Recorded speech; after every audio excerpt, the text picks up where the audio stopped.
My name is Leo, and until last month, I believed that fear was a temporary state, a biological response to a perceived threat that faded once the threat was gone. I was wrong. Fear can become a permanent resident, a tenant that moves into your soul and refuses to leave. It started with a sound that should not have existed in the pristine suburban silence of my newly purchased two-story colonial on Maple Creek Lane. The house was a dream, a handyman special, with good bones, as the realtor had cheerfully described it. It was all I could afford on a teacher's salary, a fixer-upper that promised a future of sanded floors and fresh paint. The previous owners, the Hendersons, had moved out abruptly, the neighbors told me. A family emergency back east. They left behind a grandfather clock that didn't work and a faint, lingering smell of lemony polish. The first night I slept there, I heard the whistling. It was soft, almost melodic, but tuneless. A series of wandering, aimless notes that seemed to emanate from the walls themselves, specifically from the space between my bedroom and the empty guest room next door. It was 3:17 a.m. I sat bolt upright in bed, my heart hammering, convinced a vagrant had broken in. I grabbed the baseball bat I kept by the bed and conducted a thorough, terrified search of the entire house. Nothing. The doors were locked, the windows secure. The whistling had stopped the moment my feet hit the floor. I told myself it was the wind, an old house settling, pipes. I repeated these rationalizations like a mantra. But it happened again the next night. And the night after that, always between 3:15 and 3:20 a.m. The same meandering, soulless whistle. I started sleeping with the lights on, which only made the shadows in the corners of the high-ceilinged rooms seem deeper and more menacing. After a week of sleepless terror, I found the first message.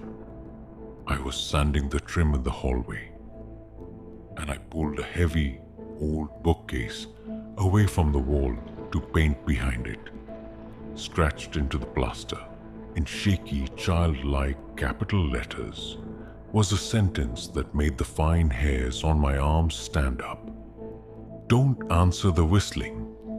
Beneath it, someone had drawn a crude, stick figure family.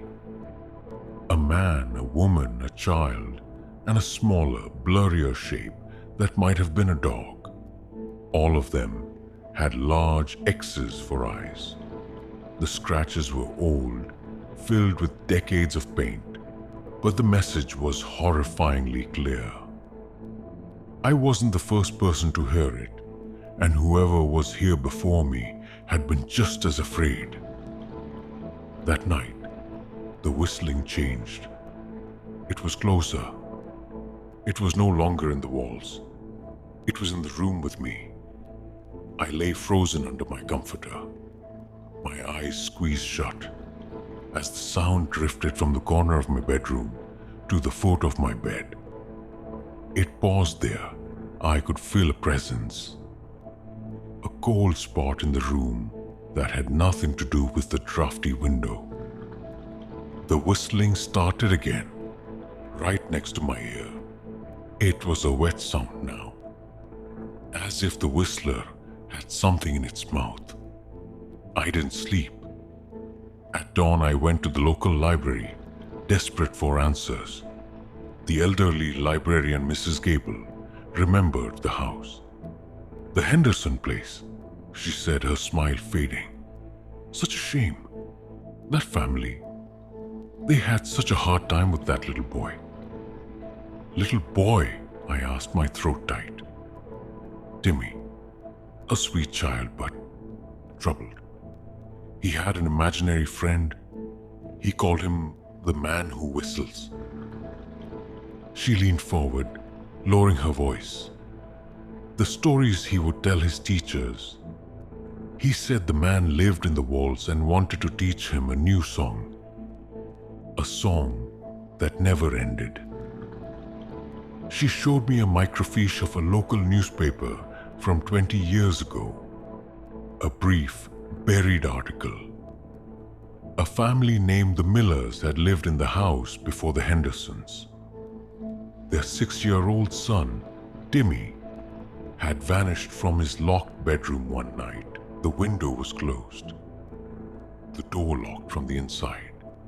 The only clue was a single small muddy handprint on the inside of his windowsill, facing the room. The case was never solved. I drove home, my hands shaking on the wheel. It wasn't an imaginary friend. That night I was prepared. I had set up a digital voice recorder on my nightstand. The whistling began at its usual time, but now it was laced with something new. A guttural clicking undertone. I lay perfectly still, praying the recorder was picking it up. Then a new sound. A whisper, so close, it fogged my ear. The song is almost ready for you. I screamed and flailed out with my arms, connecting with nothing but cold air. I fumbled for the light switch, flooding the room with a harsh, yellow glow. The room was empty, but on the wall opposite my bed, a new message was scrawled in what looked like mud. Almost time to sing. I grabbed the recorder and fled the house, spending the rest of the night in my car in a 24-hour grocery store parking lot. The next day, I played the recording back. The whistling was there, clear and chilling, but the whisper was clearer. And underneath both, the audio software revealed a third, hidden layer. A low, rhythmic dragging sound, like something heavy, being pulled slowly across a wooden floor. A sound I had never heard with my own ears. I called a paranormal investigation team I found online. They were skeptical, but agreed to come for a basic evaluation. A man and a woman, dressed in black, arrived with EMF meters and infrared cameras. They set up in my bedroom. For the first 2 hours, nothing happened. The EMF readers were flat. Then, at exactly 3:17 a.m., the temperature in the room dropped 20 degrees. The EMF meter spiked into the red, its alarm screeching.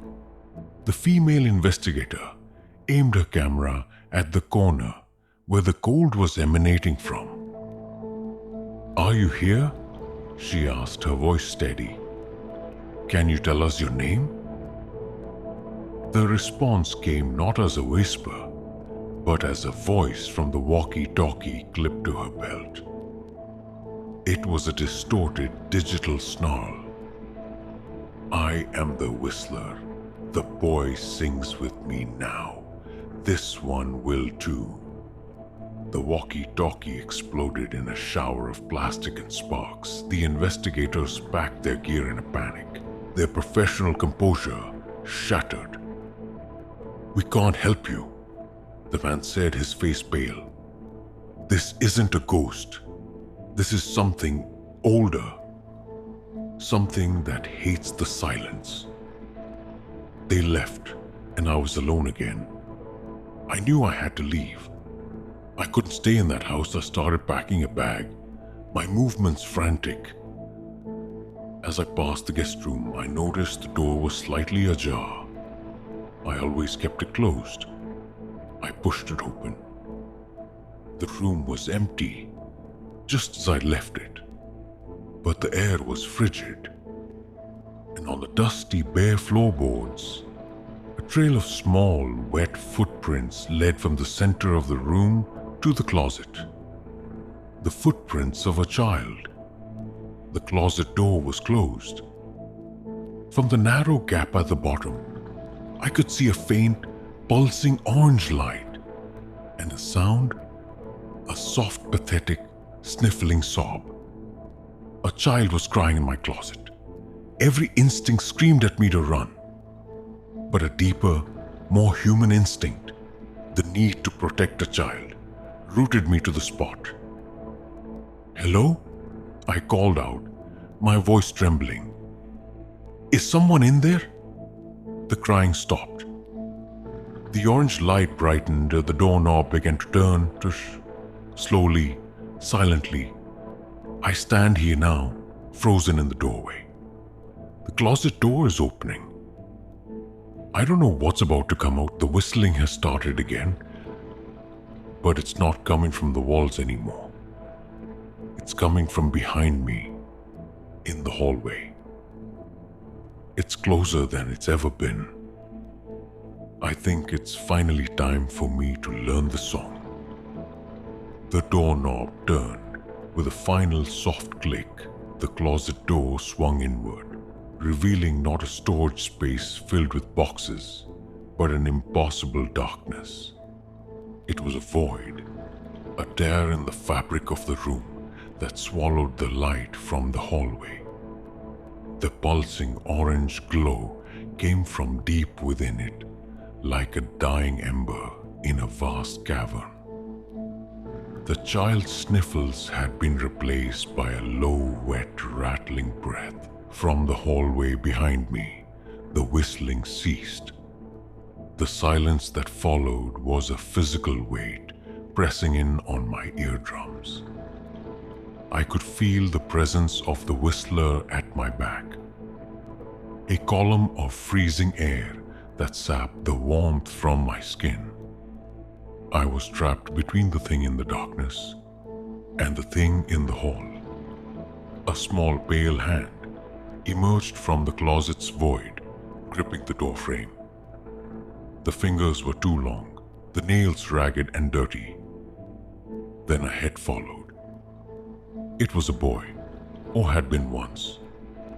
His skin was a waxy gray, and his eyes were solid orbs of the same pulsing orange as the light behind him. His mouth was open in a silent wail, but no sound came out. It was Timmy Miller, but he was not a ghost. He was a vessel, a puppet whose strings were held by the thing in the darkness.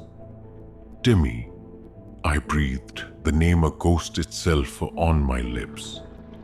The boy's head tilted at an unnatural angle.